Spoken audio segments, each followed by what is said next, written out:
Si se trata del derecho, estamos hablando de reglas, y estas reglas implican decisiones, una toma de decisión colectiva. El derecho es, en el fondo, si hablamos de decisión, de la teoría de la decisión, de la denominada teoría de la decisión, es una toma de decisiones colectiva. Toma de decisión colectiva. Sí, claro, me pareció que escuché a alguien que hablaba. Es una toma de decisiones colectivas. La toma de decisiones Ay, colectivas boluda, pero tiene... está revisando. Se me cayó todo. No, Ariana tiene abierto el micrófono. ¿Y tenés que hacer tanto ruido? Sí. Ahí está. No.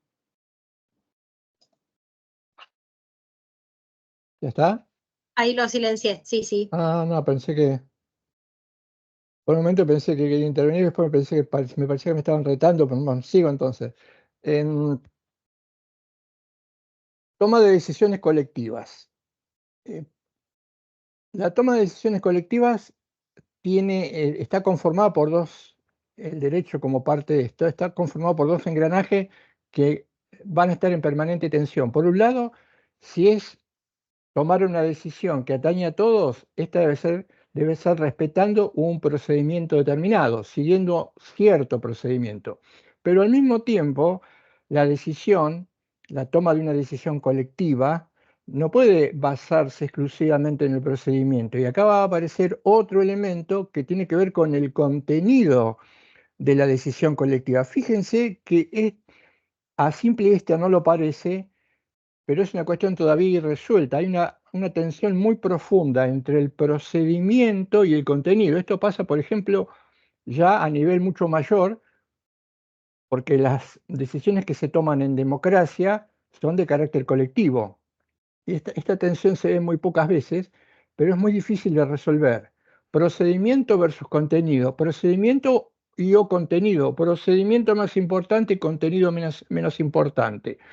Lo que sí podemos saber, y esta es, insisto, además es una cuestión muy interesante, es que el procedimiento necesariamente para llegar a una decisión racional, deben seguirse ciertos pasos. En la toma de decisiones colectivas, en la democracia y en el derecho, este procedimiento ya está arreglado, está ritualizado. Pero la pregunta que nos tendremos que hacer es, ¿una decisión colectiva es legítima solamente en función de haber cumplido un procedimiento, si se quiere, riguroso, escalonado, debido, y como tal lo convierte, esa decisión colectiva se convierte para el sujeto en una razón que tiene que incluir en su propio razonamiento práctico y que lo puede llevar a tener que cumplirla u obedecerla? Parecería que conferirle legitimidad a una decisión simplemente por una cuestión procedimental es excesivo. Diríamos, el primer aspecto que tiene que ver con el procedimiento podríamos denominarlo, llamarlo dimensión o vector de la legalidad, necesario, importante para una decisión colectiva. Pero falta otro paso o algo más, y tal vez, y ahí está la discusión, si no es más importante, que es el contenido. Pero el contenido puede convertir por sí solo una decisión en decisión colectiva legítima con independencia del procedimiento. La, la discusión está abierta, los teóricos actuales sobre la democracia, y hay trabajos muy buenos en punto, porque esto sería como una especie de catapulta hacia la democracia deliberativa. Estamos necesitando un sistema político de toma de decisiones colectivas que incluya el derecho, que funja y rompa una estructura que ya no resiste, hace agua y no sirve. Está demostrando por muchos fenómenos, sobre todo por algunos estudios que se están haciendo hoy que tienen que ver con la corrupción, no nos está sirviendo para desarrollar nuestra vida en convivencia. Por eso es que aparecen propuestas muy fuertes y muy potentes como las de la democracia deliberativa, que tratan de resolver esta tensión. Sea el resultado final, evidentemente hay que salir de un sistema que ya hace rato demostró estar en crisis, como lo veníamos diciendo, que es la crisis de la representatividad. Si nosotros recordamos, está planteado este inconveniente o este problema, y dentro de eso, como parte de las decisiones colectivas, está presente el derecho. La lectura vigente o la postura vigente optó por la primera. Ellos señalaban que para identificar un mandato, una regla como jurídica, lo importante, lo único, lo decisivo era el procedimiento. Eso lo vimos desde otros lugares o con otras denominaciones en clases anteriores. Y yo les dije, pero está latente o el principal foco o el principal punto débil es que no pueden de esta manera justificar la obediencia y el cumplimiento de las reglas. Voy a utilizar la palabra obediencia, la vamos a poner en cuestión en este rato previo a completar el esquema, porque el tema es muy importante. Vamos a poner también en cuestión el tema obediencia, si debemos utilizar la palabra obediencia o no, obediencia a la ley, o si obediencia tiene ciertas reminiscencias coactivas o bien fatalistas. Entonces, retomo la cuestión.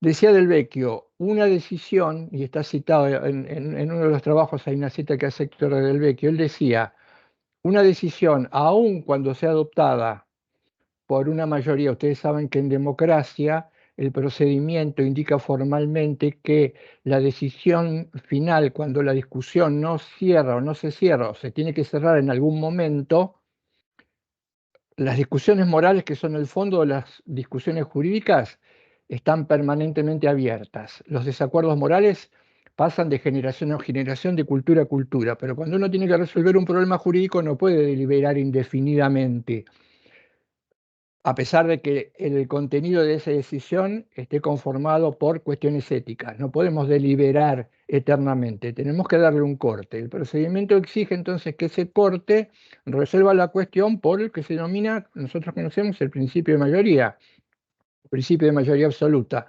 Es también una cuestión, o allí podemos descubrir una probable grieta o déficit, porque en definitiva el criterio de la mayoría absoluta no es más que conferirle, si se quiere, legalidad o legitimidad a una decisión por una cuestión meramente agregativa, la suma de manos o de brazos que se alzan o de votos que se cuentan, lo cual también no necesariamente, yo diría casi nunca, reflejan un contenido adecuado o un contenido justo. Es más, en la práctica muchísimas decisiones de carácter colectivo, por supuesto esto nunca lo cuestionó, esto no es cuestionado nunca fue cuestionado por la posición hegemónica, una decisión muy respetuosa del procedimiento terminaba siendo una decisión manifiestamente injusta colectivamente en la práctica, en el derecho sobre todo cuando se imponía cumplirla o aplicarla.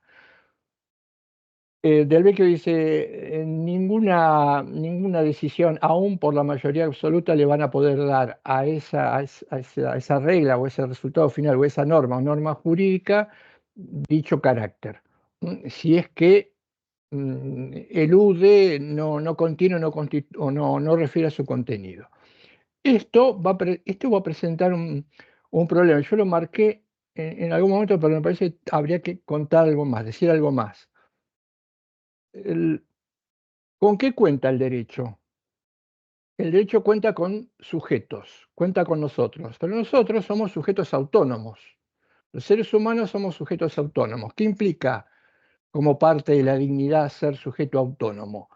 Que tomamos, fijamos, marcamos, andamos nuestro rumbo en base a decisiones que surgen de nosotros mismos.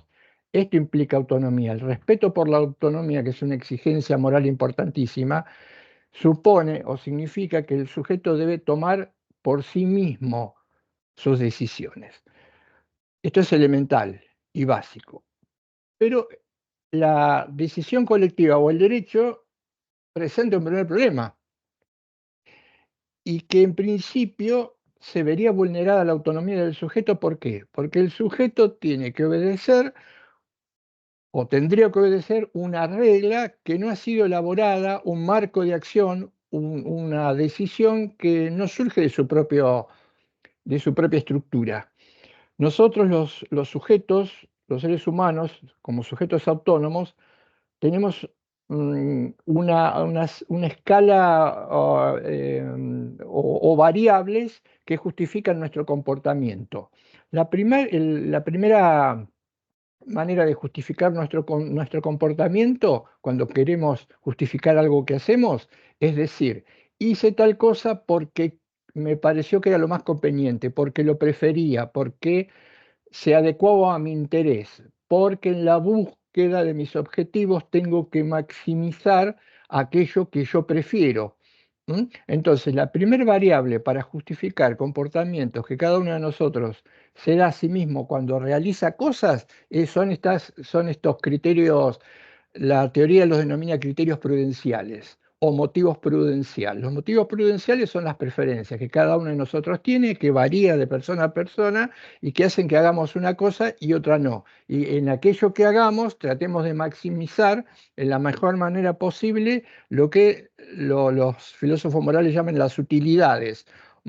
Aquello que me parece beneficioso, que me genera placer, felicidad, etcétera, eso tiene que acrecentarse, tiene que maximizarse, tiene que generar mucho beneficio a menor costo. Pero esto tiene que ver con las decisiones individuales, con las decisiones que cada uno toma respecto de su propia vida. La realidad es mucho más compleja y la realidad es social. Y en los hechos tenemos que interactuar, tenemos que vincularnos con sujetos que también tienen un sistema de preferencias que generalmente no suelen coincidir entre ellos o con el nuestro. Y acá aparece una nueva escala de justificación. Entonces, yo ya no puedo justificar un comportamiento en base a razones prudenciales o a preferencias, por ejemplo, hago tal cosa, obligo a alguien a hacer tal cosa, o debería hacer tal cosa con alguien, pero no lo hago porque no me conviene a mis preferencias, ya no lo puedo justificar desde este ángulo. Y entonces aparece una segunda variable importantísima, que son las razones, las últimas, las más importantes, que son las razones morales.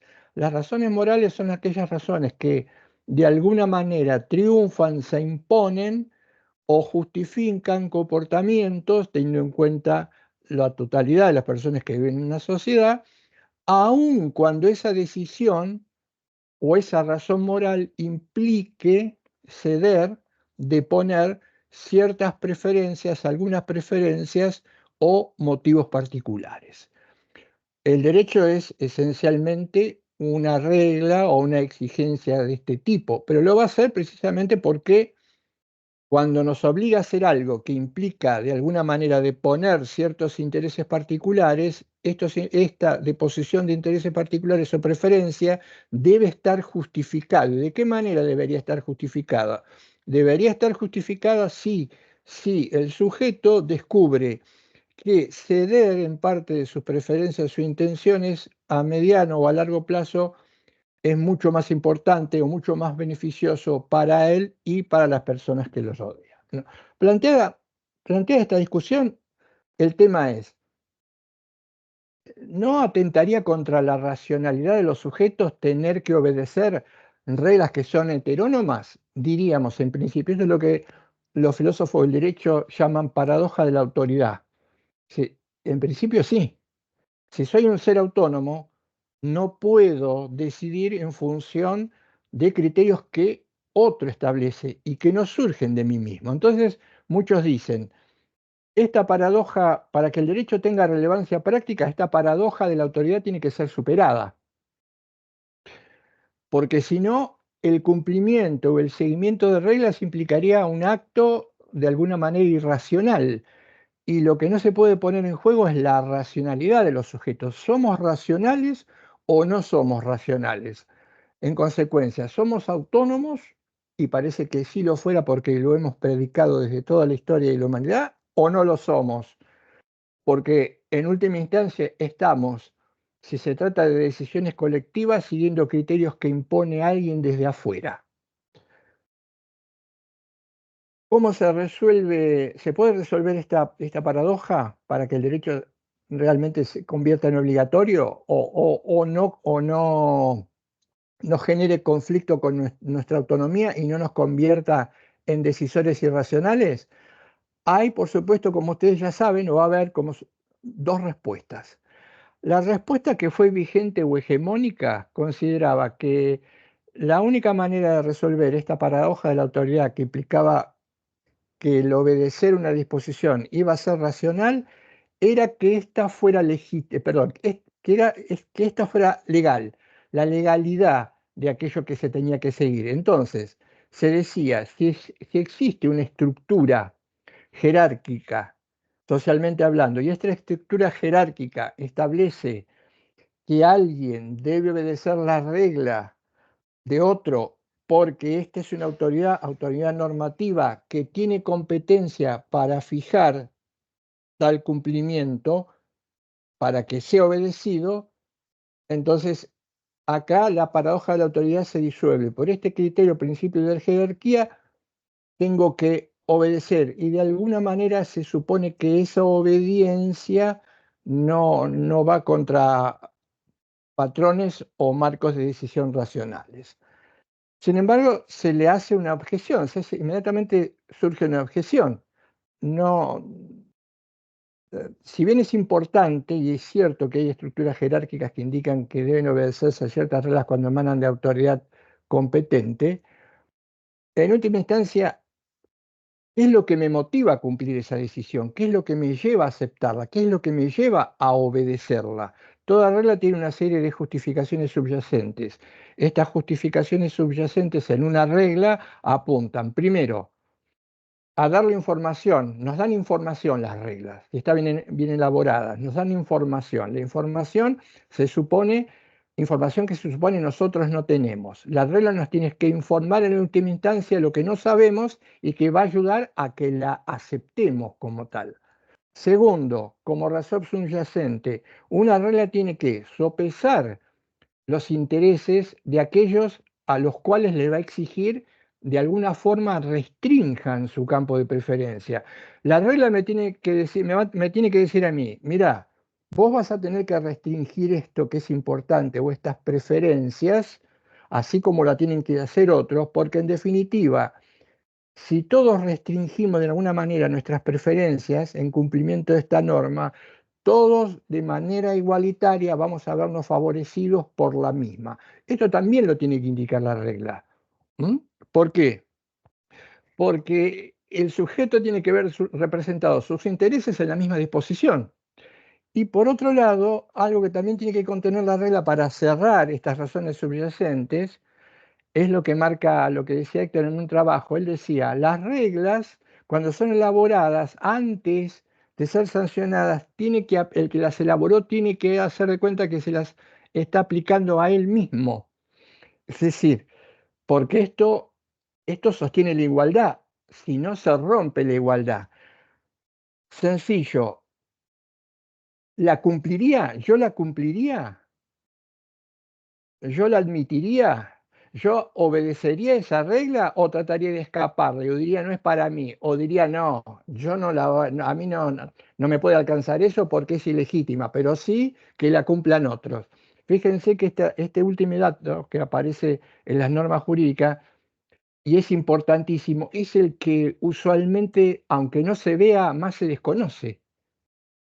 Habría que preguntarse si quienes elaboran ciertas reglas jurídicas en algún momento se ponen en el lugar del destinatario de esas reglas jurídicas. Decía Héctor, se tiene que poner en el lugar del destinatario de la regla jurídica. Y entonces, si la acepta y la cumple y la juzga como válida, entonces sí, luego se la aplico a los demás. Estas tres notas que conforman la justificación subyacente no están presentes cuando solo tomamos como criterio para desmantelar la paradoja de la autoridad la cuestión de la legalidad, de la cadena de competencia. Debe haber algo más. Prestémosle atención a esto para ir cerrando esta primera parte de la idea, porque la cuestión es delicada. ¿Somos autónomos y somos racionales y decimos que lo somos, y después la existencia de ordenamientos jurídicos y actitudes que tenemos que en ellos resultan lo contrario, parece que no fuéramos ni autónomos ni racionales. Fíjense, esta sería la idea. Si tenemos que resolver, y tenemos que decidir, y tenemos que actuar conforme a estas reglas, la primera vara sería la legalidad. La legalidad indicaría un ordenamiento jurídico, o un sistema jurídico, que es un conjunto de reglas que jerárquicamente establece o preestablece que la autoridad, recuerden esto, que la autoridad normativa es la que tiene competencia para elaborar una regla. La autoridad normativa es A. ¿Quién le concede a A esa competencia para que yo pueda considerar que la regla que se obtiene o el producto que surge o la toma de decisión colectiva es válida o legal? B. Pero, ¿y B es autoridad normativa? ¿Por qué es una autoridad normativa? B, que permite que la otra regla sea sancionada por A. Y hay una norma que dice que B está en condiciones de autorizarle a A a elaborar una regla. ¿Y esto quién lo dice? C, que es una autoridad normativa que jerárquicamente está preestablecida en un lugar, en la escalera más alto. A ver, así podríamos seguir a D, a E, a F, a G, a H, a I, a J, a K, y seguimos, se produce como una especie, dicen algunos, de regresión al infinito. ¿Cuándo se corta la cadena de competencia? O la pregunta es esta: si la cadena de competencia se corta, ¿este corte le confiere legitimidad a todo el sistema jurídico? Pensemos esto: ¿dónde se cortaría la cadena de legitimidad del derecho en nuestro sistema? En la Constitución. Ahora, la Constitución también ha sido dictada por una autoridad normativa con competencia. ¿Quién le dio la competencia para dictar reglas a la Constitución Nacional, para convertir esta en una norma jurídica o en una norma legítima, más que procedimentalmente válida? ¿Cuál fue la autoridad que le confirió a la primera Constitución o a nuestra Constitución esa competencia normativa? Pensamos un rato, pensamos mucho y hicimos una primera Constitución, cuando la Constitución todavía no estaba escrita o era una idea que se pergeñaba. Hay quienes la elaboraron, por primera vez una Constitución, y esta podríamos decir que es la que corta la cadena para que no llegue al infinito. No había, en algún momento la hubo. Esa primera estableció hacia abajo esa preeminencia jerárquica. Entonces, volvemos a hacer la pregunta: pero los que elaboraron la primera Constitución, ¿quién les confirió autoridad normativa para hacerlo? A mí me parece importante remarcar esto. Hay que seguir exigiendo respuestas, porque las respuestas no se pueden cortar acá. Cuando estudié Derecho Constitucional, todas las respuestas que me dieron se terminaban acá. Yo no sé si sigue no sé si sigue siendo así. Yo digo que cuando estudiábamos Derecho Constitucional, la supuesta justificación se terminaba acá. Pero falta algo más. Sí. Hay dos teorías, ¿no? Una dice que no hay un límite del poder constituyente, dice que no tiene límite, y hay una que dice que sí, que tiene un límite, que son las costumbres, la historia del pueblo donde surge la Constitución, ¿no? Entonces, ahí está esas dos. Dice si tiene un límite o no tiene un límite el poder constituyente. Hay un tema justo que está Claro, yo pienso, pero me parece que por ahí esta cuestión creo yo que apuntaría al contenido de lo que vos podés generar como constitución. ¿Cuál es el límite o qué materias podés tocar o qué podés modificar o qué podés cambiar cuando dictás una primera constitución? Creo que apunta a eso. Hay cuestiones que el poder constituyente no puede avanzar, no puede ir más allá, porque tal vez, como creo, si no te interpreto mal, no podemos ir contra ciertas tradiciones, contra ciertas costumbres, contra ciertas cuestiones culturales. Acá lo que estoy planteando es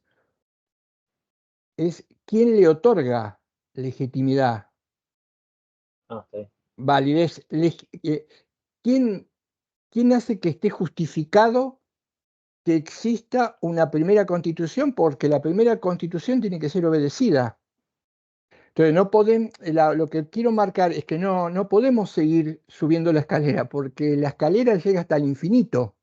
En algún momento, como dice después, seguramente vamos a subir el cuadro, que no lo subimos en la clase anterior, en algún momento tiene que haber un deber que sea independiente, una obligación que surja de manera independiente a toda esta escalera formal de pasos de competencia, porque si no, el sistema jurídico, el ordenamiento jurídico no va a estar justificado. Y si no está justificado, no va a ser obligatorio. Y si no es obligatorio, probablemente, si tiene eficacia, que es diferente a la moralidad o a la validez, o a la legalidad, es meramente coactivo. Pero entonces ya no estamos en presencia, tal vez estemos llegando a la conclusión de que no estamos en presencia de un sistema jurídico, sería un sistema de poder. La respuesta que se da, ¿cuál es la respuesta ingeniosa que se da a esto? ¿Cuál sería el criterio que permite decir que la primera constitución, la primera, se convierte en tal y de ahí le manda toda la legalidad, manda todo derrama, ¿no? Sería como la teoría del derrame, derrama legalidad, legitimidad hacia abajo? Palabras de Kelsen. Kelsen dice, se considera válida la primera constitución en tanto y en cuanto los que la elaboraron tienen la capacidad suficiente para imponérsela a los demás. Con esto no creo que haya otro razonamiento similar o parecido, porque no justifica nada. Y lo hizo Kelsen. Kelsen dice, si se la pudieron imponer a otros, eso ya los convierte en autoridad. Sabemos que el criterio de autoridad no es un criterio empírico. El tener poder no justifica nada, no convierte algo en debido. Entonces, cuando Kelsen se da cuenta de esto, dice, no puede haber una norma puesta. No puede ser la primera constitución una norma puesta o positiva. Fíjense, el fundador porque acá gira todo, acá en esto se apoya todo el núcleo de una teoría que arrasó durante más de 2 siglos, pero fíjense lo que dice. Dice que el derecho es derecho porque es positivo, porque tiene un origen en sus fuentes sociales, pero en algún momento llega, acuciado por estas críticas, a decir, está bien, entonces el derecho no es derecho o no se apoya en última instancia en una norma puesta, rompe todo lo anterior, rompe con toda la idea positivista. No hay una norma puesta, porque si no, no podría salir de la encrucijada y la reducción al absurdo. Y entonces él dice, y entonces debe ser una norma presupuesta. ¿Pero qué implica una norma presupuesta? Una norma presupuesta podría implicar algo que está flotando en el aire y que le confiere validez a una cuestión que es una cuestión de hecho. Y después de mucho cavilar, saca una conclusión. Piensen que Kelsen es uno de los más importantes adalides de la posición dominante o vigente no hace mucho tiempo del positivismo jurídico y un acérrimo contradictor del derecho natural. Él termina con una afirmación cuasi un naturalista. Dice, en realidad deberíamos presuponer. ¿Y qué es qué? ¿Presuponer qué? ¿Qué es presuponer? Imaginar tenemos que poner en juego nuestra imaginación y suponer que hay una norma que no está puesta, la tenemos que suponer, la tenemos que imaginar, porque palabras más o palabras menos dice lo siguiente: no habría manera de justificar un ordenamiento jurídico. Entonces, si todo este enclave es el que apoya la legitimidad de una constitución, de un sistema jurídico que se cumple, que se obedece, que interactúa socialmente e institucionalmente, hemos sido presos de la paradoja de la autoridad. Obedecemos o hemos obedecido o podríamos seguir obedeciendo decisiones contrariando nuestro carácter autónomo y racional, porque en última instancia, como lo vamos a ver ahora enseguida, ¿cuál sería el apoyo de todas estas normas que toman su validez de algo imaginario? La sanción, la coacción, lo coactivo. Entonces, no somos sujetos autónomos o tenemos comportamientos irracionales, dice Bayón, Juan Carlos Bayón, un filósofo del derecho español. Seguir reglas y que al seguir reglas nunca nos preguntemos por el motivo que hace que nuestras razones puedan aconsejar que la regla no se cumple, implica un seguimiento irracional de reglas.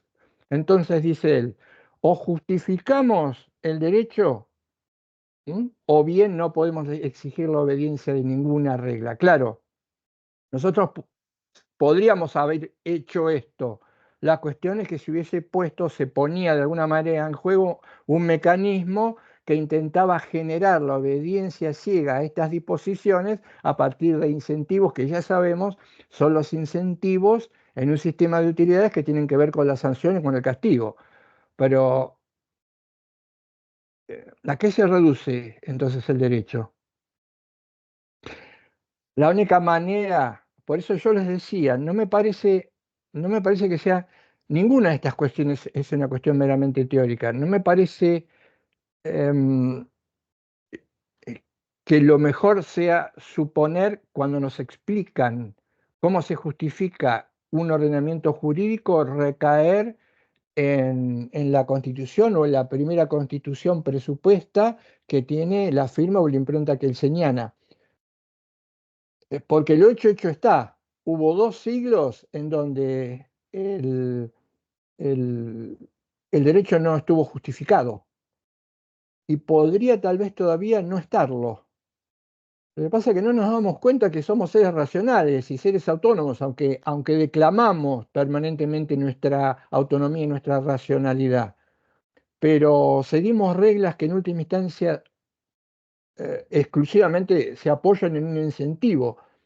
Cuando las seguimos, que es el castigo, o podría serlo el premio. También jugar con el premio o castigo es importante. Esto demuestra que la confusión de la que nosotros hablamos, la confusión que propone Héctor, o uno de los motivos por los cuales durante más de 2 siglos un sistema jurídico se llamó sistema jurídico, aunque podía no estar legitimado o convalidado, pero en última instancia, por conceptualmente o teóricamente no tener la claridad de qué es el derecho y qué es el poder, obedecimos y de alguna manera irracionalmente em, tiene que ser problematizado. El otro día, y ya cerrando, me van a quedar 2 o 3 cosas para ya después entrar en la última etapa de la confusión, pero esto me parece que hay que remarcarlo, es lo más importante y hay que pensarlo. Hablamos Nosotros hablábamos de la diferencia entre imposición y obligación. Yo les conté cómo diferenciaba Cota etimológicamente imposición de obligación. Y está la cuestión de la obediencia. ¿Es adecuada la expresión debo obedecer la ley? ¿Debo obedecer al derecho? ¿Está bien hablar de obediencia? Digo, si está bien, fíjense, es un término, es difícil cuando uno utiliza esta terminología y quiere ser riguroso, hay que hacer un esfuerzo, porque la palabra obediencia, yo sé que la palabra obediencia, yo tengo que hacer un esfuerzo muy importante para no utilizar la palabra obediencia, pero ¿por qué la palabra obediencia aparece en mi psiquis para ser utilizada, aunque no debería serlo? Porque yo tengo un marco categorial, conceptual, que ha identificado obediencia con obligatoriedad. Pero ¿cómo lo problematizo? Y obediencia, se habla de internalización de la obediencia. ¿Saben qué significa internalizar la obediencia? Es muy sencillo. Pocos lo, se muestra poco esto y por eso lo realizamos, aunque no deberíamos hacerlo. Internalizar la obediencia tiene que ver con el esquema de aprendizaje. Lo que contábamos la otra vez. Internalizo la obediencia si asocio a determinado estímulo una respuesta. Entonces, cuando alguien internaliza un patrón de obediencia, lo único que está haciendo es responder ante un determinado estímulo de una manera prefijada. ¿Se acuerdan quién hacía? Esto lo comentamos. ¿Saben quién hace esto? Esto lo hacen los animales. Los animales internalizan un patrón de obediencia que implican que de ahí en adelante 5.000 estímulos del mismo tipo van a generar 5.000 respuestas del mismo tipo. Si son acordes a lo que queremos que hagan, esto implica que están obedeciendo. Por eso el término obediencia a la ley es típico de la impronta de deriva positivista. Utilizan claramente el tema de obediencia porque en el fondo están pensando una sociedad que diseña sus instituciones tiene que conseguir, entre otras cosas, que los ciudadanos internalicen la obediencia a las normas, es decir, acepten ser inducidos sin saberlo, cumplir con reglas que son el resultado de la voluntad del que las dicta, legítima parcialmente desde el punto de procedimental, pero sin ningún contralor, sin ningún test o escrutinio moral, es decir, para ver si son jurídicas o no. Y además, que cada uno de nosotros tiene que hacer pesar en su esquema de utilidades cuando alguien recibe una regla y ve que esa regla no le da información y ve que esa regla no tiene en cuenta parte de sus preferencias, aunque las restrinja, y ve que sus preferencias se restringen, pero que en otros casos esa regla no alcanza a otros que no ven restringidas sus preferencias, lo que marca necesariamente la desigualdad. Que me motive a cumplirla es ya un deseo esotérico. Entonces, un decisor autónomo, en última instancia, podría llegar, a pesar de que ¿saben a qué nos empuja esto? A que veamos las utilidades. ¿Qué implica ver las utilidades? Y pensar, ¿me van a descubrir? ¿Me estarán controlando?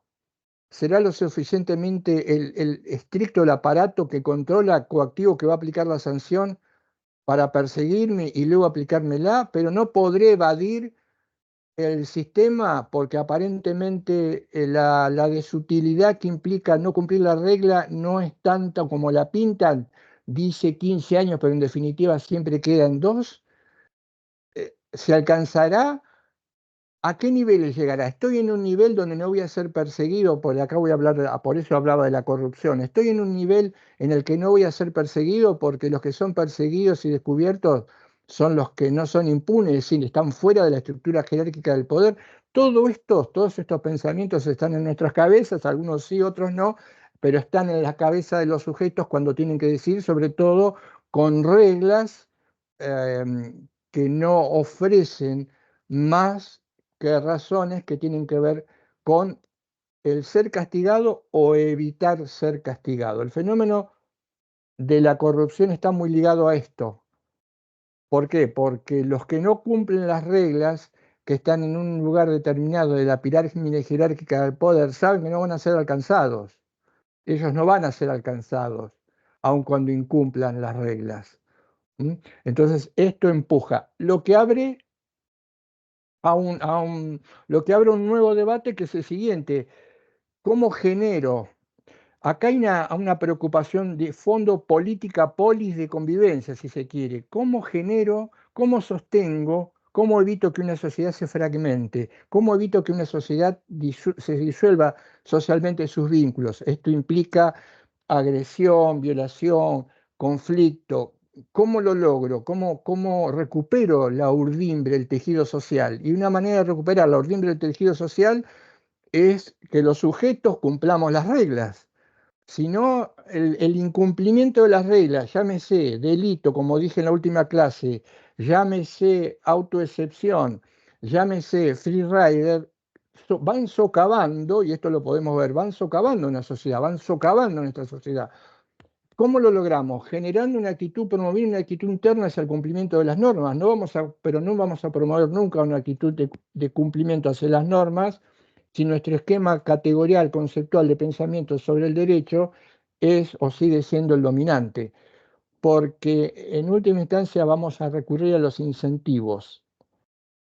21 siglos intentando resolver el problema del incumplimiento de las reglas, trabajando sobre el incentivo, sobre los incentivos, sin ningún resultado, porque estos incentivos solo apuntan a generar un esquema de internalización de la obediencia, pero los sujetos, y cuando incorporan esta norma a su patrón de razonamiento, descubren todo lo que yo les acabo de contar recién, las falencias de ese control. Para que los incentivos den resultado, y esto es impracticable, para que realmente den resultado, dicen muchos autores, el control tendría que ser perfecto, tendría que ser permanente, tendría que ser las 24 horas, las sanciones tendrían que ser aplicadas en todos los casos, en todas las situaciones, y perseguidas todas las contravenciones, delitos, autodecepciones y free rider. Como esto humanamente no es posible, entonces el sistema se resquebraja. Lograr un cumplimiento interno respecto de las normas pasa por tratar de traducir adecuadamente el derecho, que no lo hacemos. Y voy a agregar una cuestión más previa entonces a entrar en este tema del Estado de Derecho, que es el siguiente. Yo estaba pensando, me parece importante,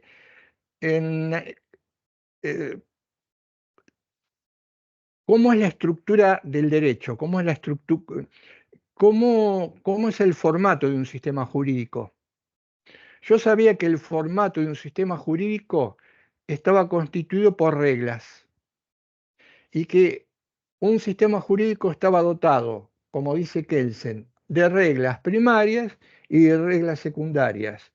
Las reglas que establecen que un comportamiento es debido o no debido, y las reglas que están en un lugar más importante, si se quiere primaria, que están destinadas no a los sujetos, sino a las autoridades, a que si un sujeto no cumple, debe ser perseguido y castigado, que son lo que se llaman reglas primarias, y las reglas, como en el Código Penal, reglas secundarias. Fíjense que estas reglas están dirigidas a los funcionarios, no están dirigidas a nosotros. Se le dice a los funcionarios del sistema: si tal persona no cumple, persígalo y castíguelo. No. Yo creía que el sistema jurídico era un sistema de reglas primarias y secundarias. Se tuvo que fragmentar o empezar a fragmentarse, y no hace mucho tiempo, esta teoría hegemónica o dominante para aprender y desaprender o aprender lo que no había aprendido, que el sistema jurídico está compuesto no solamente de reglas o de normas primarias o secundarias, sino, como le dice Dworkin, que es un pensador contemporáneo, un filósofo del derecho contemporáneo, sino de principios. En realidad él no inventa, no descubre nada, recupera una vieja tradición que se había desconocido, se había opacado en la modernidad. Dworkin dice: un sistema jurídico está compuesto de normas, pero fundamentalmente de principios. Y estos principios o estándares, ¿qué son? Principios morales o estándares morales, que son muchas veces traducidos en las palabras, por ejemplo, en algunos cuerpos normativos en constituciones, y muchas veces, otras veces no lo están. ¿Mm? Pero la estructura simplista dominante de que el sistema jurídico son reglas primarias y secundarias empieza a quebrarse, empieza a fracturarse. El sistema jurídico tiene principios y estos son más importantes, ahora lo vamos a ver, porque son los que originan las normas y de las cuales las normas deberían derivarse. Y son estándares morales, principios o estándares morales. Y un dato también importante, por lo menos un dato positivo. ¿Cuándo se fragmenta esta manera de entender el derecho, que confunde poder y derecho? Algunos autores dicen que el momento culminante son los denominados juicios de Nuremberg. En estos juicios de Nuremberg que tienen que ver con la comisión de actos ilícitos, se rompe un molde. ¿Por qué? Porque en los juicios de Nuremberg se castiga a alguien por cumplir la ley, pero al mismo tiempo violar el derecho. Repito la idea, porque esto en algún momento era impensable, hasta hace poco era impensable. Se castiga a alguien por cumplir la ley porque ese cumplimiento implicaba desobedecer el derecho. Esto para un positivista aparece como irresoluble, como completamente contradictorio, pero no es así. Ahí empieza a quebrarse. ¿Qué son los juicios de Nuremberg? Los juicios de Nuremberg son juicios que se llevaron a cabo y que se condenaron a soldados alemanes que estaban de un lado de los muros y tenían la orden, mediante ley, que todo alemán que quisiera escapar de la zona de beligerancia, saltando el muro, podía ser ajusticiado, podía ser fusilado, y esto era perfectamente válido. Se celebran los juicios de Nuremberg y entonces aparece el paradigma de que hay principios que están por sobre las reglas, como dice Héctor. Aparecen los curadores del derecho o protectores del derecho, jueces que curan y protegen el derecho. ¿Por qué? Porque esa ley manifiestamente injusta y arbitraria, que sin embargo era legal y para muchos era válida, porque pretendían exonerar a aquellos soldados que habían eliminado a miles de civiles alemanes que pretendían pasar el muro, fueron condenados y castigados por violación al derecho. Este es un punto de inflexión o un quiebre interesante. Se llama los juicios de Nuremberg. Y vuelve a poner las cosas en su lugar. Es un primer punto o apoyo de partida. Un último dato. A la pregunta, si se nos preguntara como abogados, ¿qué es lo que justifica un sistema jurídico, un orden jurídico como el argentino? En el entendimiento de que la pregunta ¿qué es lo que lo justifica? Consiste en saber por qué sus disposiciones son obligatorias.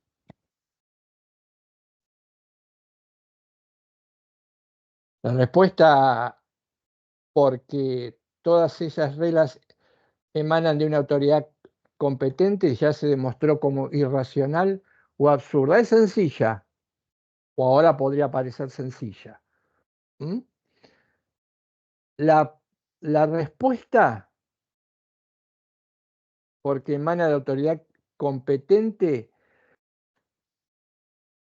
entiendan o comprendan que no responde nada, no justifica nada, no justifica. Nosotros tenemos que saber, como dije, explicar y justificar, diferenciar, explicar y justificar y darle primacía a la justificación.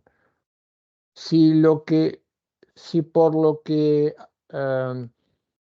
luchamos es acercarnos al derecho, tenemos que darnos cuenta que si no podemos responder a esta cuestión, no tenemos nada. Tenemos un sistema, si se quiere, como tuvimos en algún momento de órdenes y de mandatos, pero que no es derecho, es poder. ¿Mm? Entonces, esa respuesta, por absurda, por no romper la cadena al infinito, porque emana de autoridad competente, porque está en la Constitución, porque la Constitución así lo establece, no justifica nada. Con esto quiero decir, si alguien les responde desde el lugar en que les explique el derecho que la justificación de un sistema jurídico, de un ordenamiento jurídico, tiene que ver con esta cuestión de competencia, no le está explicando el derecho. Exíjanle una respuesta fundamentada, exijan una respuesta que tenga que ver con el derecho y no con el poder. Es sencillo porque la norma somos nosotros los seres humanos. ¿Mm? La última norma que puede justificar un sistema o un ordenamiento jurídico somos los seres humanos nosotros mismos. Ya lo contamos o lo hicimos de la mano de Kant. Y esta cuestión es delicada porque hoy estamos atravesando un momento planetariamente en donde hay empuja, el derecho es parte de esto, no es que el derecho ocupe la primera plana, pero el derecho está involucrado con esto, o el desconocimiento del derecho también está involucrado con esto. Estamos en una etapa en donde el funcionamiento, la funcionalidad en el mundo parece querer llevarse por delante la condición humana, al ser humano. ¿Mm? Eh, donde el funcionamiento y el funcionamiento de un sistema que tiene que ver con la legalidad y que saca del escenario al ser humano corpóreo, avanza a pasos agigantados, casi, si se quiere, de manera invisible. Y también va de la mano de los algoritmos, ¿no? Hay un trabajo de un pensador argentino muy importante. Él dice, eh, los algoritmos hoy están creciendo en la búsqueda de funcionamiento, de funcionalidad en una sociedad, en última instancia, sin cuerpos vivientes, pero en donde el cerebro ya no piensa. ¿Mm? Es un llamado de alerta, ¿no? Nos pasa como nos pasa socialmente. Hemos llegado a distorsionar tanto la idea de delegación que en última instancia ni siquiera decidimos en las cuestiones más importantes por nosotros mismos, aunque creemos que decidimos por nosotros mismos. Y en punto a esto, la tecnología, la ciencia y los algoritmos parecen haber delegado en nuestro cerebro, hemos delegado esas funciones a los algoritmos, ¿no? El tema de la inteligencia artificial. Yo, sin saber esto, pero es una idea que tengo y venía marcando, que me parecía que subestimé de alguna manera la inteligencia artificial. Me parece que la inteligencia artificial es un corte abrupto y los expertos coinciden en esto. Es imposible duplicar o copiar la inteligencia emocional. No lo puede hacer ninguna máquina, ningún chat GPT-4, ninguna inteligencia artificial, pero sí puede hacer que de nuestro cerebro delegue funciones y en última instancia también terminemos convirtiéndose en autómatas. Es otro de los desafíos que podemos llegar a tener, también lo tenemos los hombres del derecho en esta cuestión. Bien. Pasamos ahora entonces, seguimos con la cuestión de confusión entre poder y derecho. Hablamos en la clase anterior de los puntos críticos de convergencia entre poder y derecho, y esos puntos críticos de convergencia eran situaciones en donde se mezclaban dos paradigmas sociales absolutamente opuestos. Te voy a pasar entonces, Paula, para Muy que bien. abras este tema Les y comparto. compartas pantalla. Muy bien.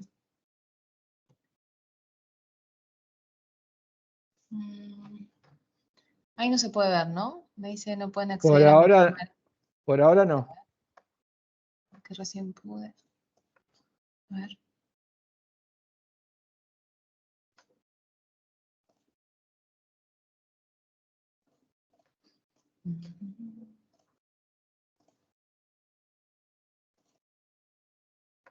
A ver ahora.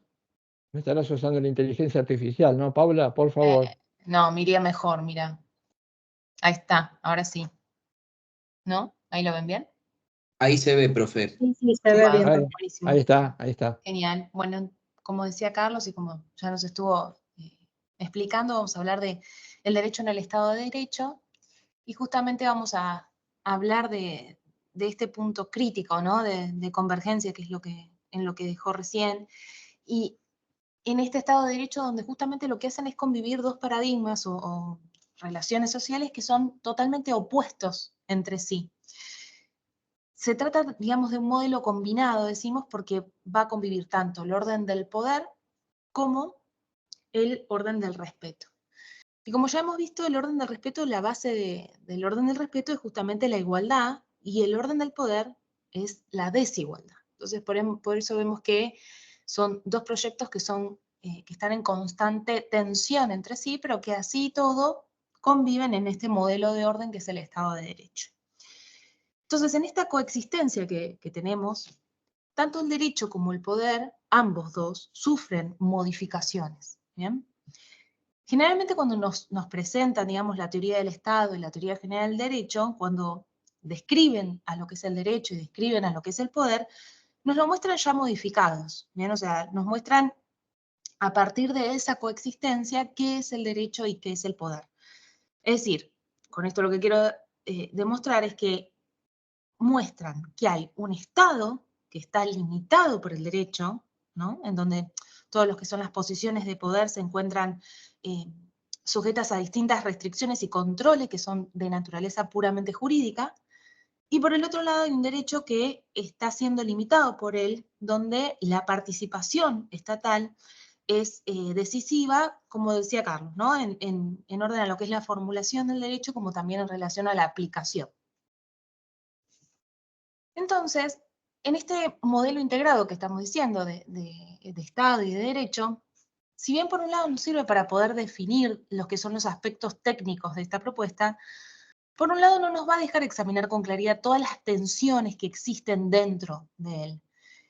Y lo que sucede es que se termina dando una visión del poder y del derecho en donde los rasgos que son pura y exclusivamente de cada uno los terminamos confundiendo. ¿Bien? Por ejemplo, nosotros cuando hablamos de la actividad judicial o de lo que es el control constitucional, o hablamos de lo que es la coacción, hablamos de la pena, asumimos que todas estas cuestiones son expresiones que son genuinas de la propuesta del derecho, cuando en realidad son el resultado de la integración del derecho con el poder. ¿Bien? Entonces, por esa razón, el doctor Negri lo que quiere con el trabajo que ahora vamos a explicar, que está subido en la cátedra, es, que son el derecho en el Estado de Derecho, ¿no?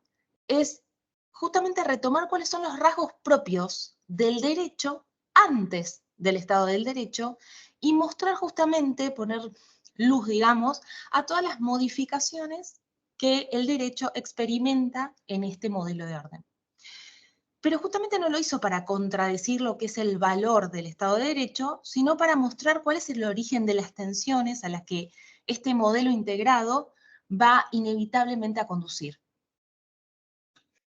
Entonces nos vamos a adentrar en lo que son las modificaciones que sufre el derecho en el Estado de Derecho.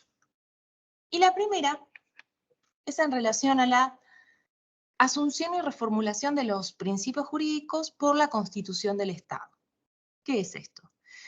El derecho siempre, como ya nos explicaba Carlos, siempre se exhibe en forma de principios, que son fórmulas generales y abstractas, y se hace justamente porque es la oposición clara que existe entre el derecho y la arbitrariedad. Y también porque hay una necesidad de que podamos definir, digamos, los criterios jurídicos de una manera que nos permita convalidarlos aún antes de que estos sean aplicados al caso concreto.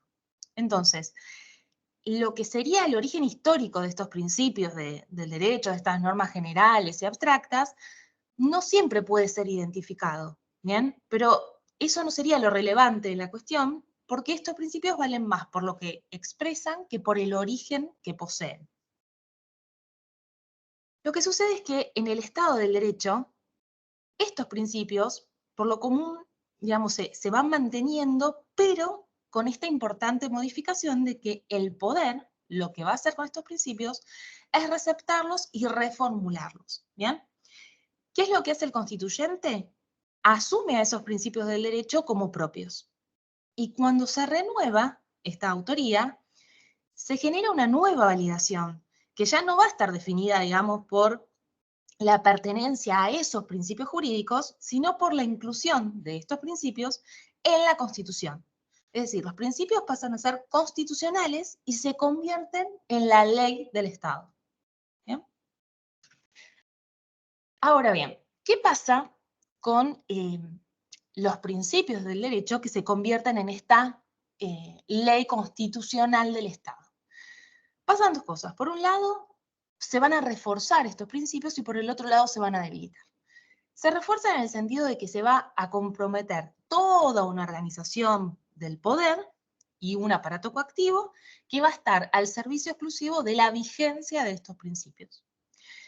Pero por otro lado se va a debilitar porque justamente ata, por así decirlo, estos principios al mismo origen histórico y al mismo entendimiento de los demás textos constitucionales. ¿Bien? Entonces, lo que sucede es que se incorporan estos principios del derecho a mecanismos que son inherentes del poder del Estado. ¿Bien? Entonces, esto puede servir, por un lado, para respaldar la vigencia, pero también para empobrecer el sentido de la aplicación de estos principios.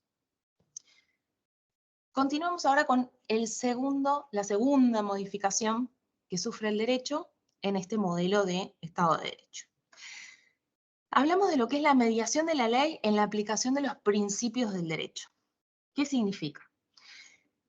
Los principios del derecho no se van a aplicar directamente, sino como ya vimos, se van a hacer a través de una ley que es creada por el poder. Y que esta ley se va a volver mediadora para la actuación de estos principios.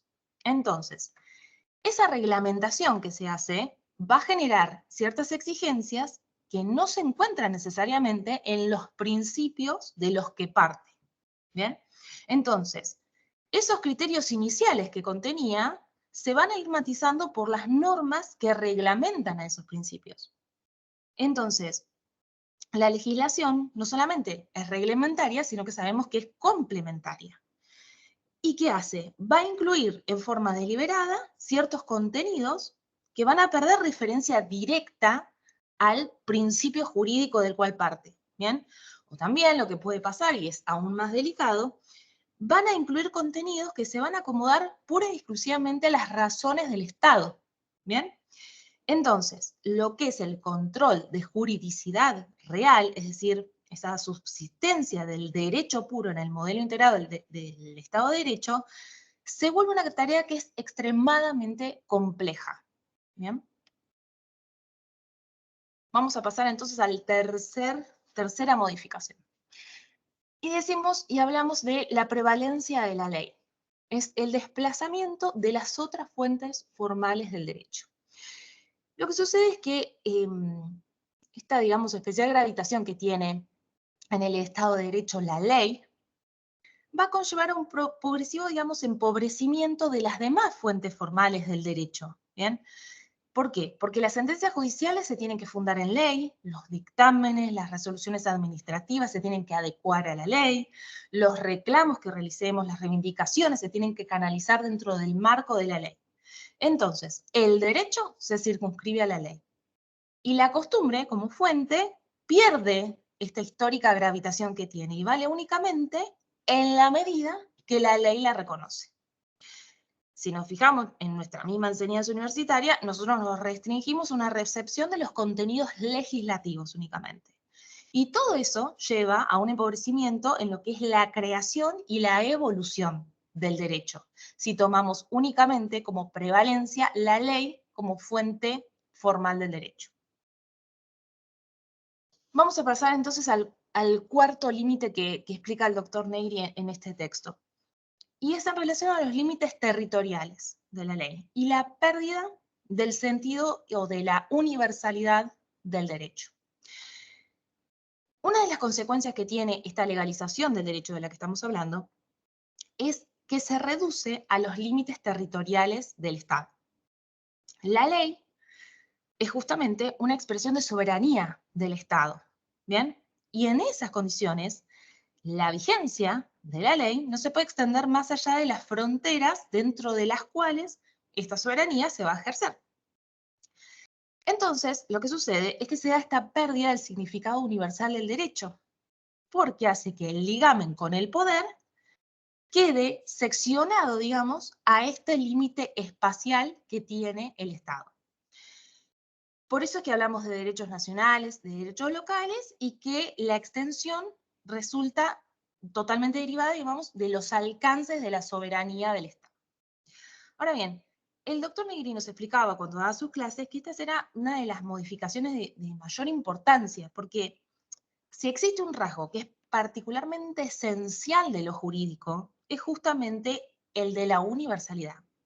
Si no, no podríamos explicar, digamos, las declaraciones universales de derechos humanos, porque el derecho nace justamente del reconocimiento de la persona del hombre, del respeto a todo hombre como libre e igual. Ahora bien, esta pérdida de la universalidad del derecho, que viene con esta legislación y con esta reducción a los límites territoriales, se ha tratado de corregir de alguna manera. ¿Y cómo se hizo? Bueno, incluyendo en las constituciones a las declaraciones o convenciones universales sobre derechos humanos. Pero Negri en este punto también lo que nos explicaba es que justamente esta recepción de principios y normas que aunque reconozca el valor extraterritorial que tiene, no deja de ser un ejercicio de la propia soberanía. ¿Bien? Es el propio poder quien decide suscribir estos instrumentos de derechos humanos que están sujetos claramente a las interpretaciones y aplicaciones de los tribunales locales. ¿Bien? Vamos a hablar ahora de la quinta modificación, y es en relación a la sustitución del sentido de obligatoriedad interna del derecho por el de la coactividad, que es lo que nos explicaba recién Carlos. Como venimos diciendo, la ley proviene del poder y se incluye en un orden que tiende a resguardarla, ¿bien? Entonces, como obra de este mismo poder que la dictó y la promulgó, está el orden que tiende a resguardar esta ley. ¿Y cómo lo hace? Lo hace a través de la coacción. El Estado va a resguardar el cumplimiento de las leyes que creó, produciendo la sustitución de la obligatoriedad interna del derecho, ¿bien? Es decir, la adhesión interna, que puede suscitar, digamos, el contenido de una ley, se va a diluir ante la coacción que ejerce el propio Estado. Entonces, ¿qué sucede? Lo que se está haciendo es que se está legitimando impropiamente el uso de la fuerza para poder resguardar la aplicación del derecho, que no va a poder legitimarse desde el derecho puro, ya que el núcleo del derecho es no dañar al otro. Entonces, desde el derecho es imposible validar la aplicación coactiva. ¿Bien? Esto es pura y exclusivamente la coacción que surge desde el poder. Ahora bien, vamos a pasar a la sexta modificación, que se trata de la amoralidad del derecho, la separación del derecho y la moral. Junto con este, digamos, desplazamiento, ¿no?, de estos motivos internos de obligatoriedad del derecho, se produce esta separación con respecto de lo moral. La moral lo que va a hacer es quedar excluida de la ley del Estado y de los tribunales que aplican la ley, y va a quedar circunscripta, digamos, a la conciencia y al propio tribunal interior. Esta separación, ¿qué va a hacer? Va a evitar que el poder se inmiscuya en ciertas acciones que son privadas o en las creencias políticas, religiosas que tenga cada ser personal, pero lo va a hacer a un precio demasiado alto. ¿Por qué?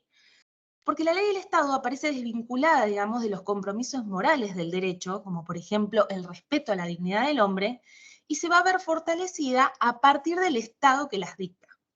¿Bien? Entonces, por un lado es algo bueno y por el otro lado es algo que no resultaría tan favorable. Vamos a hablar de la séptima modificación, y es la pérdida del sentido de permanencia.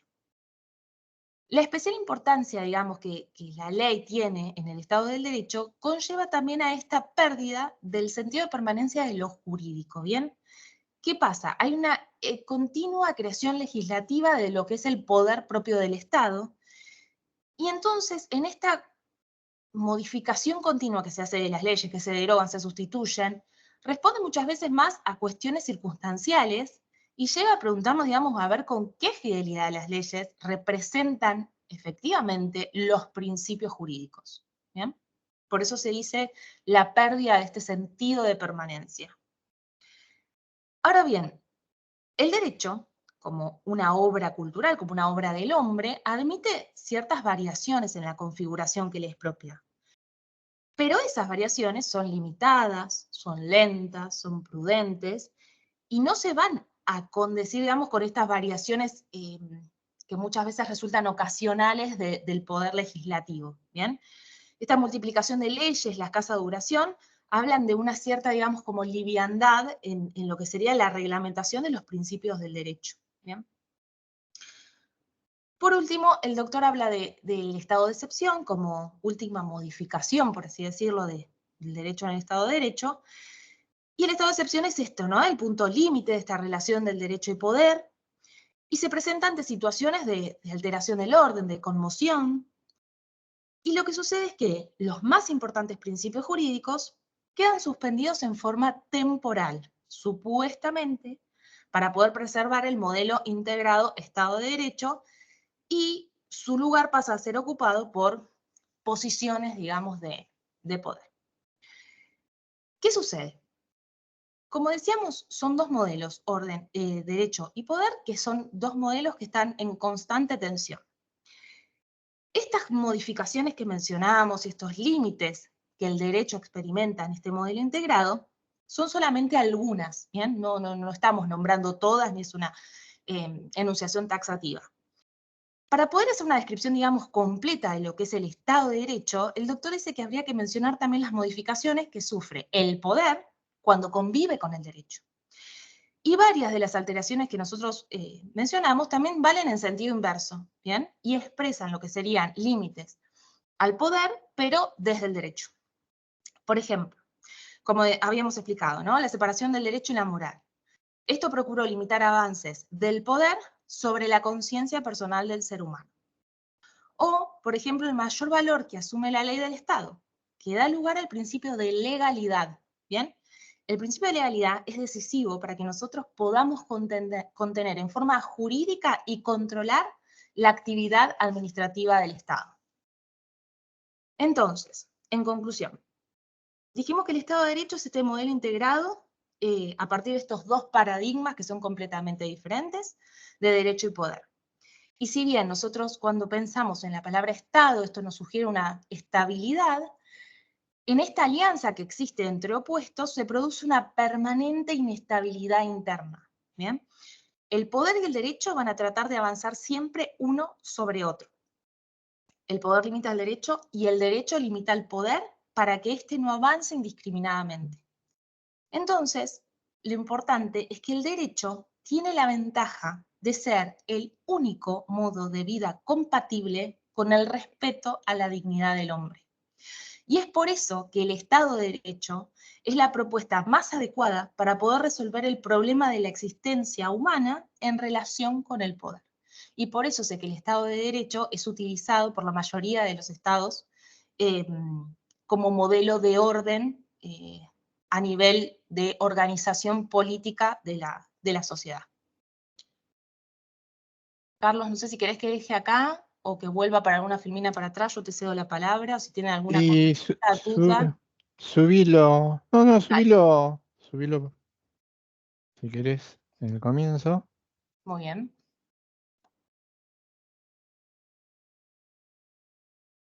Ahí está. Bien. Sí, algún pequeño apunte. Más que nada, contarlo como si fuera, no podríamos novelar o estilo leyenda, pero mientras estaba pensando esto, mientras estamos viendo el Estado de Derecho y me acuerdo que creo que sigue siendo sigue siendo una costumbre, por lo menos una costumbre cuando nosotros estudiábamos y nos recibíamos, que se nos regalaba un librito de Eduardo Couture, me parece que lo tengo ahí en algún lugar escondido en la biblioteca, que se llama Mandamiento del Abogado. Y tiene una frase interesante, que es: tu deber es luchar por el derecho, pero el día es interesante, ¿no? Dice, sí, la podríamos problematizar. Tu deber es luchar por el derecho, pero el día que encuentres en conflicto el derecho con la justicia, lucha siempre por la justicia. Es una muy buena frase, pero debería ser problematizada. Me parece que una de las posibilidades de problematizar la frase para que quede más acomodada. Porque si no, pero ¿cómo luchar por el derecho no es luchar por la justicia? ¿Cómo puede haber conflicto entre el derecho y la justicia? Claro, seguramente lo que habría que incluir ahí no lo incluía el autor, o supongo que lo habría pensado, pero no lo había explicitado. Sería: tu deber es luchar para que sean compatibles, tu deber es luchar por el derecho positivo. Me parece que es lo que está queriendo decir Eduardo Couture. Tu deber es luchar por el derecho vigente, positivo, el puesto. El día que encuentres en conflicto el derecho positivo, el puesto, con la justicia, que esto sí puede ser moneda corriente, lucha siempre por la justicia.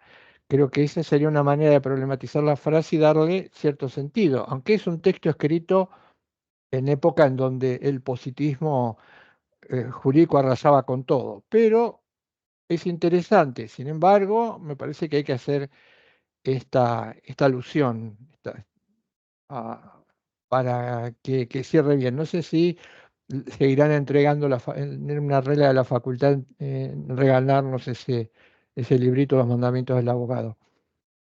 Volviendo, que es una cuestión que se suscita en el Estado de Derecho. Un dato es que el Estado de Derecho del que estamos hablando, del que habla Negri en el texto, es el Estado de Derecho primigenio, el que aparece por primera vez en el escenario. Muchos lo llaman el Estado de Derecho legal. ¿Por qué el Estado de Derecho legal? Porque lo fundamental, lo más importante como figura, o lo que aparece como figura excluyente, más allá del derecho, es la ley. Esto es alrededor del siglo XIX, a partir del último tercio del siglo XIX. Hoy se está abogando por una modificación en este Estado de Derecho que tiene que dejar de ser legal para convertirse, o la pretensión de convertirlo, en el Estado de Derecho constitucional. Y ustedes dirán si hay alguna diferencia. Sí, la diferencia es fundamental. ¿Mm? Voy a marcar una antes de hacer este recuento noveladito de lo que nos explicó Paula. Entre los datos más fundamentales es empezar a concebir la constitución misma de la que hoy hablamos como una norma, es decir, como una norma jurídica que implica que ésta sea vinculante. ¿Por qué? Porque durante mucho tiempo se consideró a la parte. Ustedes saben que la Constitución está dividida en dos partes, una parte dogmática y una parte orgánica. La parte orgánica es la que contiene toda la estructura del poder, y la limitación que el derecho hace al poder aparece en esta estructura orgánica. Y en la estructura dogmática están todos los principios, las declaraciones, el articulado más importante de la Constitución. Pero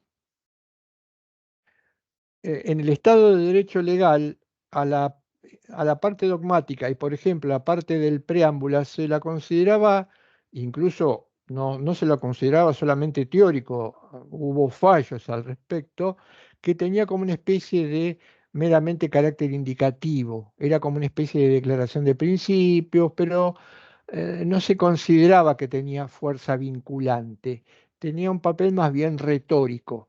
Hoy, mm, que intenta recuperarse el valor del derecho en el Estado de Derecho constitucional, en este siglo, lo que se nos dice y se nos marca permanentemente que la Constitución en sí misma es una norma jurídica vinculante, pero con sus más y sus menos, como hemos visto.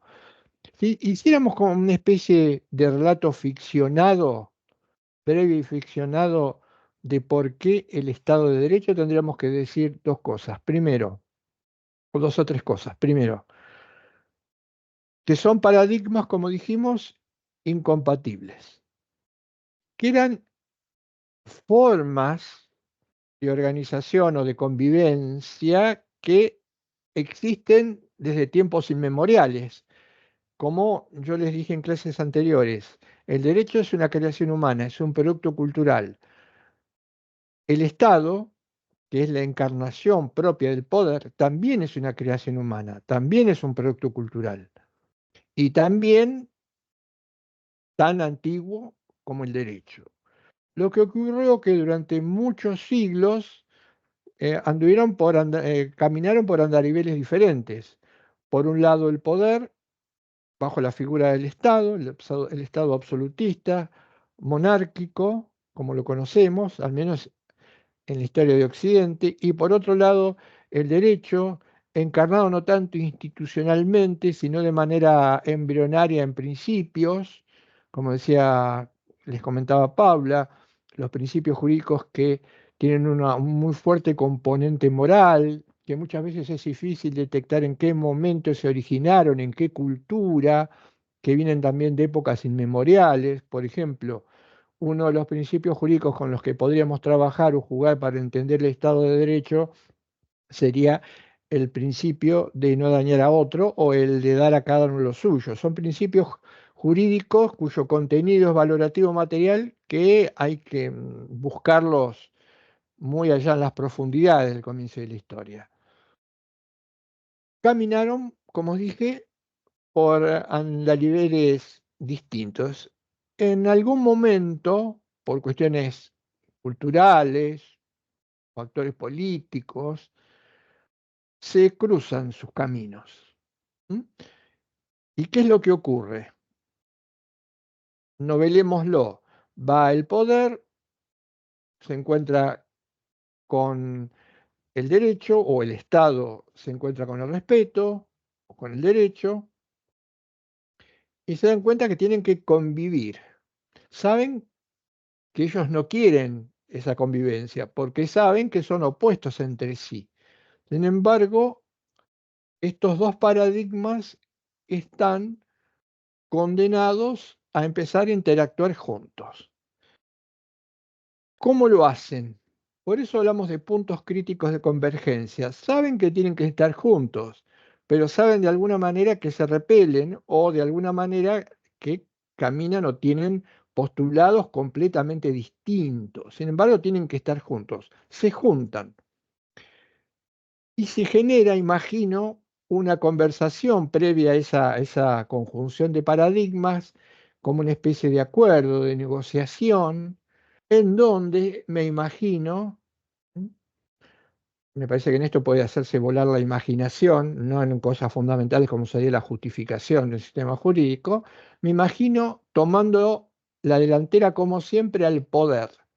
El poder sería, si me permiten la sinonimia, sería como la viveza frente a la inteligencia. ¿Mm? Toma, eh, arranca, da el primer puntapié el poder y le dice, bien, pero nos vamos a repartir competencias o potestades.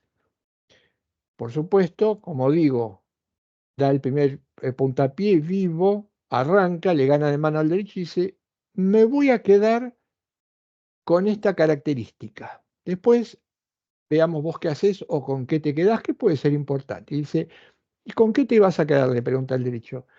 Con algo que siempre tuve, dice el Estado, y es que yo voy a ser el único que puede elaborar normas o reglas. Yo voy a ser el centro de producción de las reglas. Si se quiere, imaginemos que también puede decir, voy a ser el centro de producción o de emanación de reglas jurídicas. Eso me lo quedo yo, le dice el Estado. Bien, es el derecho, me ganó de mano en algo muy importante. Él va a ser el único que puede producir reglas o normas. Pero algo más, alrededor de la apuesta, el poder y vuelve a ganarle de mano al derecho y le dice, además de esto voy a hacer algo o voy a mantener algo que también hice antes de encontrarme con vos. ¿Y qué era lo que hacía cuando no me encontraba con vos? Además de elaborar reglas, reforzaba la vigencia de esas reglas para que la gente la obedeciera acompañándola de castigos. El Estado le dice al derecho, voy a hacer algo que hice siempre. No me alcanza con elaborar reglas, porque para reforzar la vigencia, imaginen, yo me imagino que el Estado estaría pensando, claro, ¿cómo iba a convencer a alguien de que tenía que poner a disposición del erario público toda su fortuna, todas sus ganancias, si no fuera porque podría perder la vida en el patíbulo, podría ser ahorcado, podría ser guillotinado? Difícil que alguien convalide esto. Entonces el Estado reforzarlo con la disposición de sanciones. Esto no ha perdido de vigencia. Esto no ha perdido de vigencia. Hoy es muy difícil que a seres autónomos o racionales se les haga creer que tienen que otorgar todas tus ganancias o su peculio producto de su trabajo para pagar un servicio público, aunque esto implique confiscación. Difícil. Claro, para reforzar esto lo tenemos que acompañar de sanciones. Los ejemplos nunca cambian, ¿no? Los problemas nunca cambian y los errores tampoco. ¿En qué posición queda el derecho? Y tiene el derecho ya está como derrotado, pero dice, no le queda otra que, como el Estado no pide más nada para él, dice, está bien, vas a tener esta potestad, yo me voy a quedar con algo, que también va a ser exclusivo mío. Y el Estado le pregunta, ¿y con qué te vas a quedar? Vos elaborás las normas, acompañarla o reforzar la vigencia con lo que te parezca, pero la calidad de jurídica se la voy a otorgar yo, dice el derecho. Yo voy a ser el que ponga las condiciones para que una norma sea considerada jurídica. Y esas consideraciones que yo voy a poner para que una norma sea considerada jurídica son exigencias de contenido o exigencias morales. Es decir, la moralidad que vinculó al derecho desde siempre, desde sus orígenes.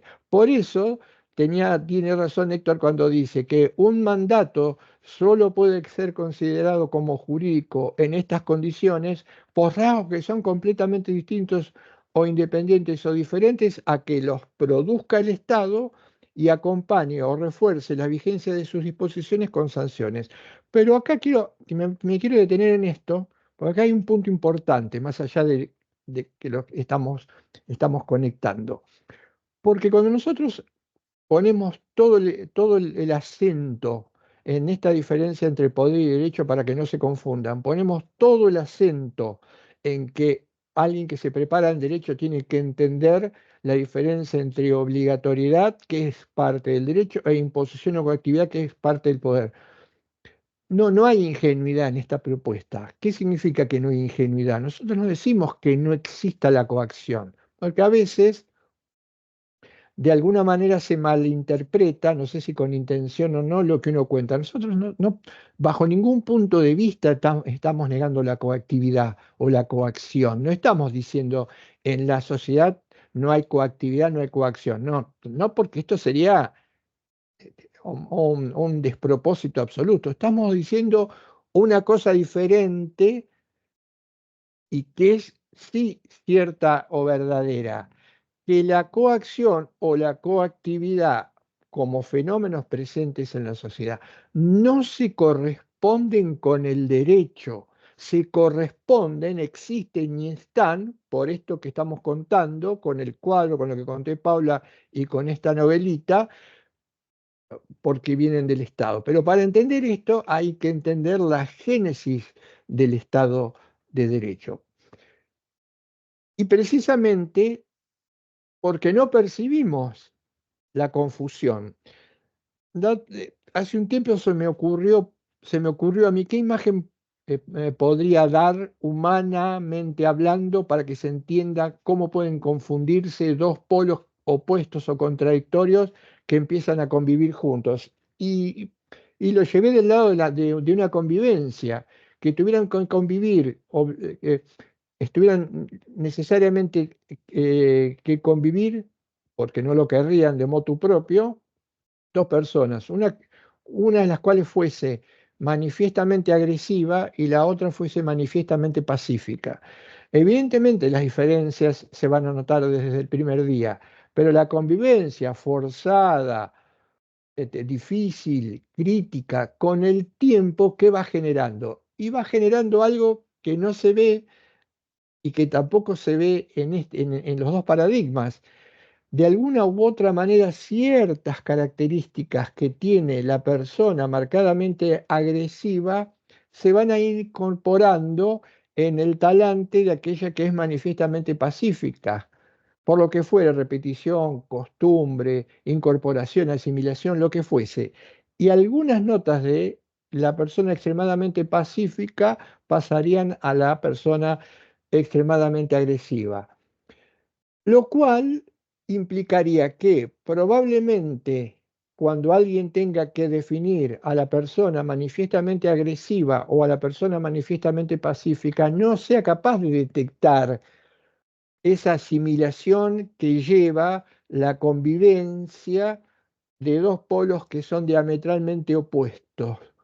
Entonces, cuando identifique a la persona agresiva, vamos al ejemplo, cuando alguien quiera hablar del poder en lugares específicos en donde se habla y se aprende el poder, que es en la Facultad de Ciencias Políticas, donde se habla del poder, confunda al hablar del poder o le agregue sin darse cuenta rasgos que son con el derecho y a lo que nosotros nos cabe y que hemos padecido y no podemos salir todavía, en una facultad de derecho, cuando hablemos del derecho, no detectar esta asunción de rasgos que son de uno y otro, hablemos de características del derecho que son el poder. Ahí está concretamente la explicación, como decía Héctor, y como decían muchos autores que no entendían por qué los juristas modernos se aferraban a la monomanía de la sanción. Acá está la explicación, en la confusión entre poder y derecho. Acá está por qué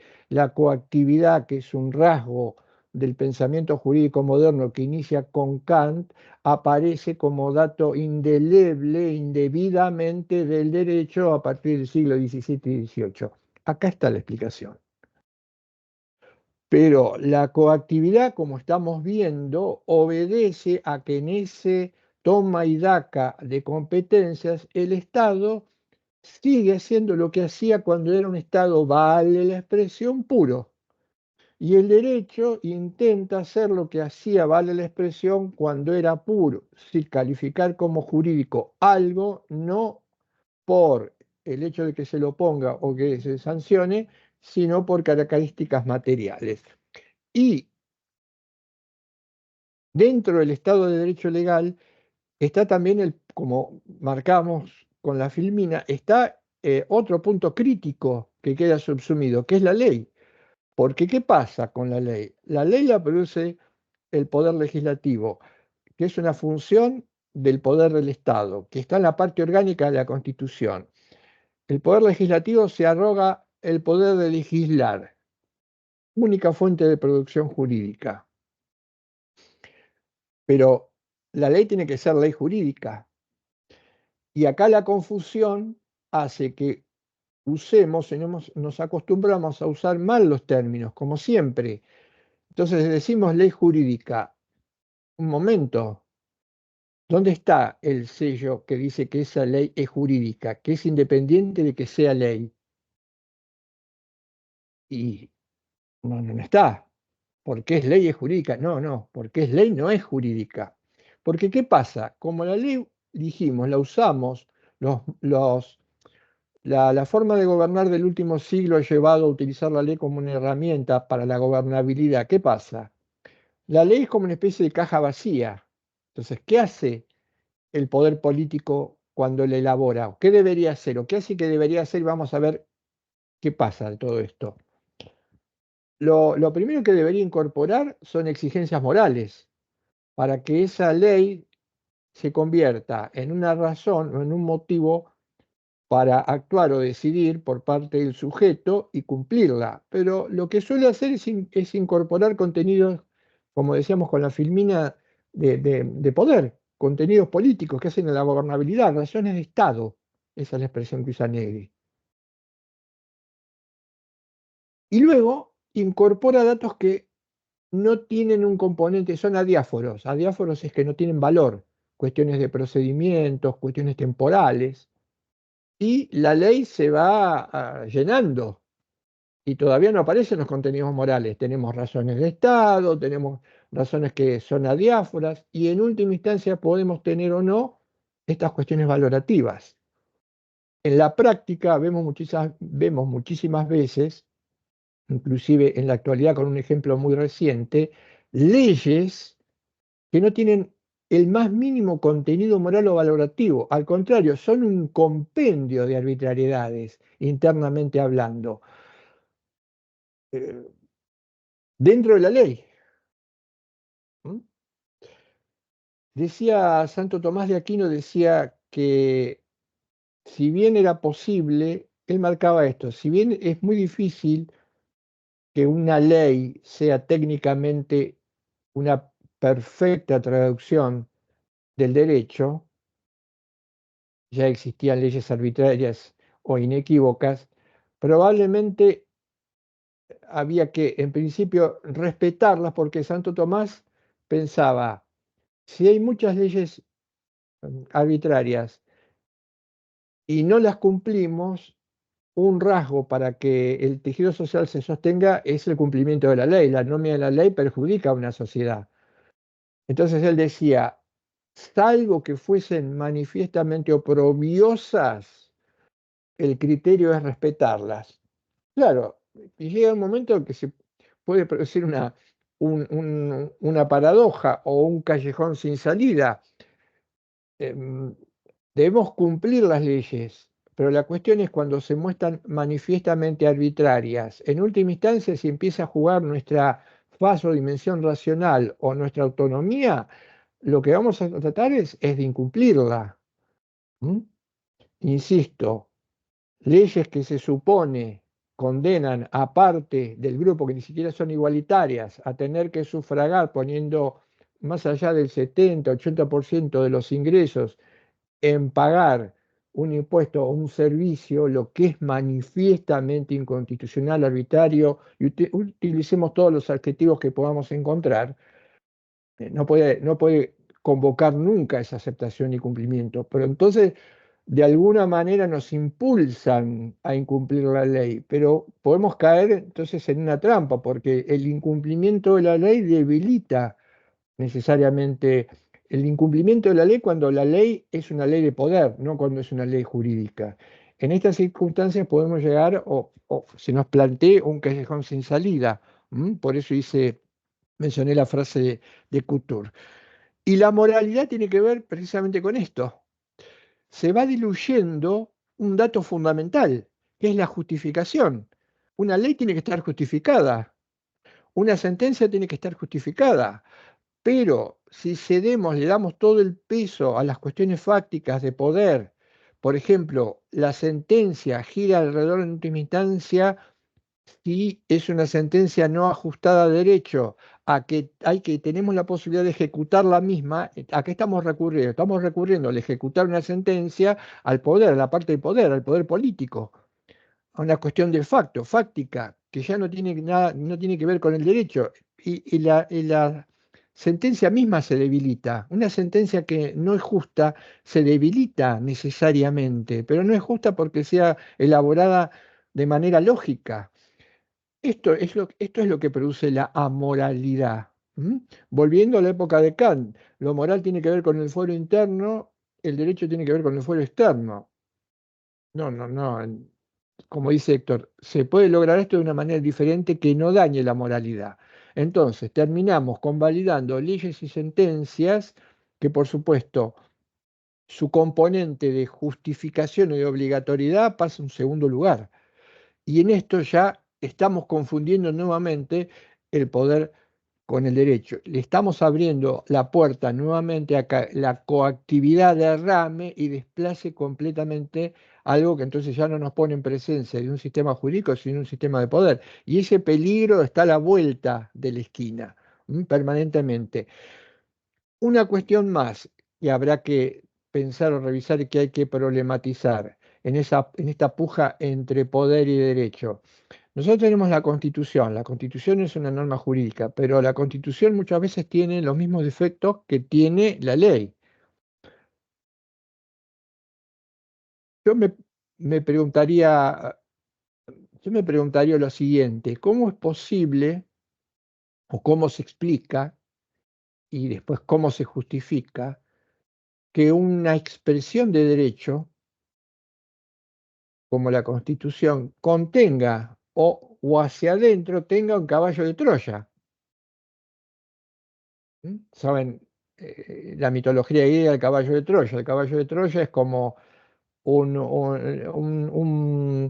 una parte, un ejército no podía dominar a los troyanos, no podía vencerlos. Lo que se les ocurrió es hacerles un regalo a estos o que llegara a dar algo para estos soldados que estaban del otro lado, para estos griegos que estaban del otro lado. Se sorprenden, abren el portón, la muralla, y este regalo entra o aparece este caballo de Troya. Lo que ellos no sabían, que dentro del caballo de Troya estaba el germen de la propia destrucción de los troyanos, que son los soldados que estaban escondidos.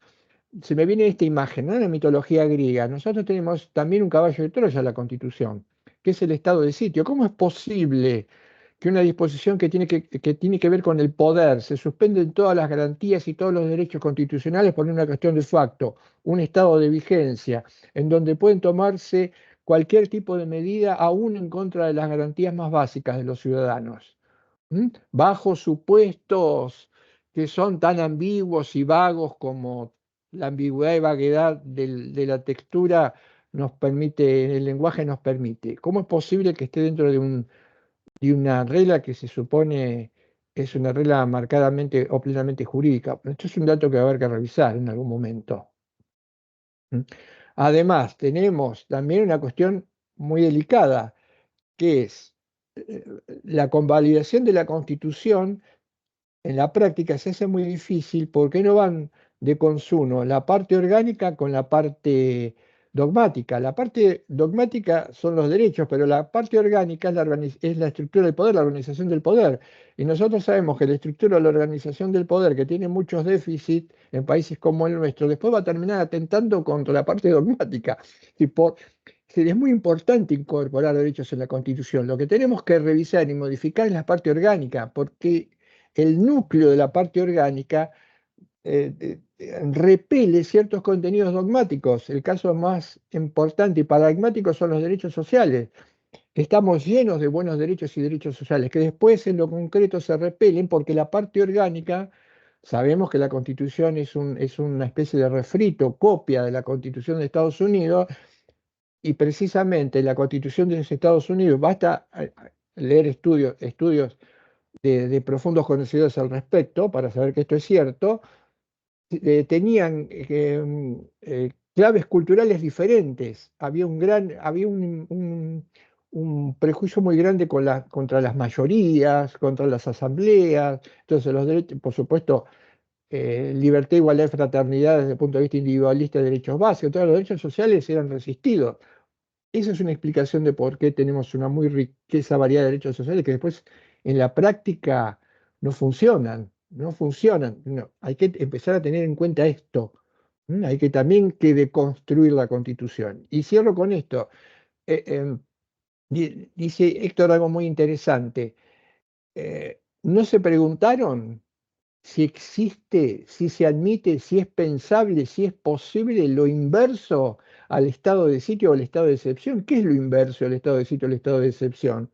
Lo inverso, que por alguna circunstancia el derecho reemplace completamente a las posiciones de poder. Hagan este ejercicio, piensen esto, consulten esto y van a ver van a ver que tal vez a quien le formulen esto, aunque esté formado en derecho, entre comillas, se agarre la cabeza. Pero ¿por qué no podemos pensar en un instrumento jurídico que metimos un caballo de Troya? ¿Por qué no podemos pensarlo al revés? No, es impensado. Pero el que sea impensado es más allá que un dato anecdótico. El que todavía sea impensado que el derecho subrogue completamente al poder es síntoma de que todavía estamos en nuestros esquemas conceptuales profundamente formateados por la posición dominante o vigente. Y otro dato más, para resolver los problemas de convivencia y sociales, echando mano a la Constitución, hay que tener en cuenta esto, ¿m? Y evitar la confusión entre poder y derecho que se da en el Estado de Derecho en esta figura de la Constitución. La Constitución no es un dogma, es tan criticable como cualquier regla. ¿M?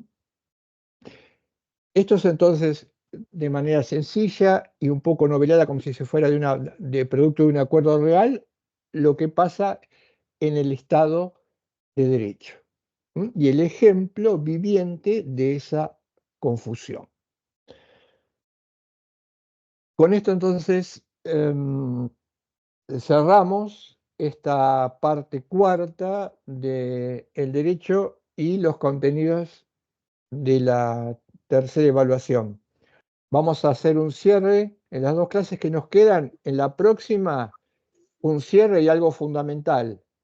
Fundamental que es argumentar y sostener lo que constituyó nuestro punto de partida, y todavía no lo hemos terminado de hacer. Nosotros partimos de un postulado.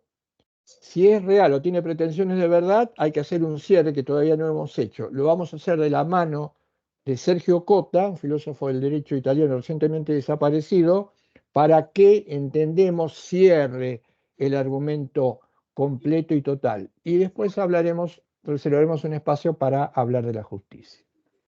Profe, ¿podemos repasar los temas que entrarían en este parcial? Es órdenes sociales, el derecho parte 1 y parte 2, y el derecho en el Estado de Derecho, que es lo que vimos hoy.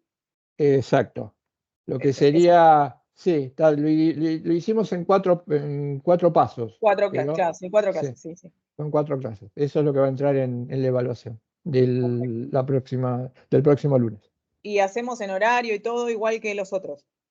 Sí, Y Marina, no sé.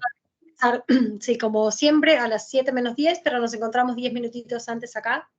Bueno, 7 menos 20 en el Teams, así charlamos un ratito. perfecto. ¿Sí? Bueno, Nos vemos muchísimas entonces gracias. No, menos 20. que sigan bien. Nos vemos el lunes. Y esperemos que con buenos resultados como hasta ahora. Esperemos. Sí, sí. Hasta luego. Hasta luego, adiós. Bien, Nos vemos. adiós. Nos vemos. Chao, hasta luego. Adiós, hasta la próxima.